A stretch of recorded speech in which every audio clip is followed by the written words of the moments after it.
Welcome to another episode of Cyber Secrets.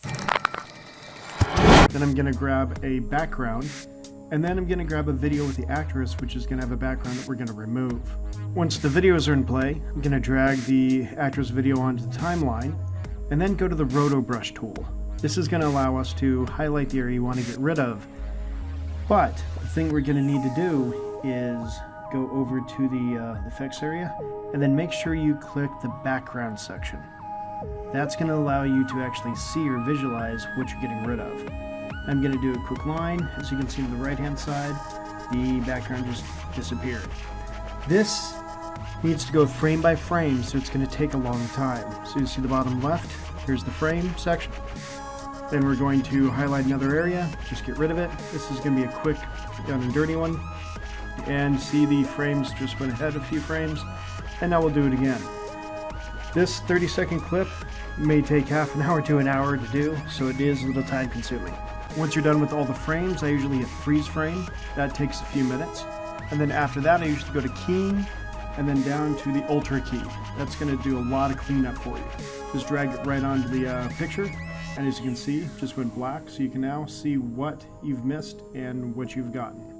I've gotten this far. I'm going to move this video over to the left a little bit and then drag on the background. So you can see we're going to go over to the files and just put the background in the timeline. Going to resize the background. And there we go.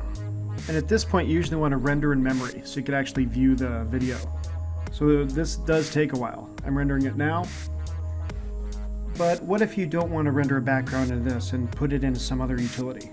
So what I'm going to do is take out the background, and then if you go up to File, then down to Export, you're going to notice something pretty strange. The items for export to media is not there. Why is that? You actually have to render it again. So I did take the background out. I'm going to render it again without a background. Again, this will take a while. Once it's done rendering, you can actually go back to the encoder queue, but what we're going to do is File, Export, and then choose the render. At this point, we're going to choose what kind of render. We usually use QuickTime. In order to do QuickTime, we usually also go down to make sure that it's also rendering alpha. Alpha is that secondary channel which allows for transparency. Basically your 32-bit. So it's going to end up being an MOV file, or QuickTime, and alpha channel. As far as format options, I usually choose animation. I've had really good luck with that. You can go and hit OK. And then at this point, go ahead and choose the file you want to save it as, and then render again. When you render it, this is also going to take a while. The reason I'm doing this is so I can make an overlay video that I can actually put into other applications. So sometimes you don't want to use After Effects for everything. You can use other tools like Camtasia. So with that said, I'm going to show an example of Camtasia. So the movie we just created with the transparency, I'm going to drag it onto Camtasia's resource. And once it's a resource, I can put it into the timeline, which is very similar to After Effects. And then grab the background, make it a resource, and then again drag it into the timeline. Since this is a little time consuming, I'm going to go ahead and fast forward.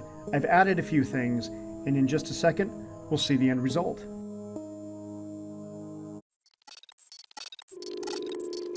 When taking the Certified Hacking Forensic Investigator course from Information Warfare Center, you will walk away with the skills needed to perform a digital forensics investigation that can stand up in court. Success. From the security perspective, think of it from an information warfare standpoint. You can make anything seem the way you want it to. Is it really so hard to believe? Your clothes are different, the plugs in your arms. What is real? How do you define real? Don't believe everything you hear. And with a little bit more time and effort, this could be a lot more realistic. So as you can see how easy it is to bend reality and make things look a lot more real than they really are. Sometimes when doing these type of ops, just the little things make a huge difference. If anybody noticed, at the very top right-hand side of the screen in that video, there's a logo of Information Warfare Center that looks like it's been painted onto the windows. The Cyber Secrets web series covers computer forensics, hacking, and everything in between.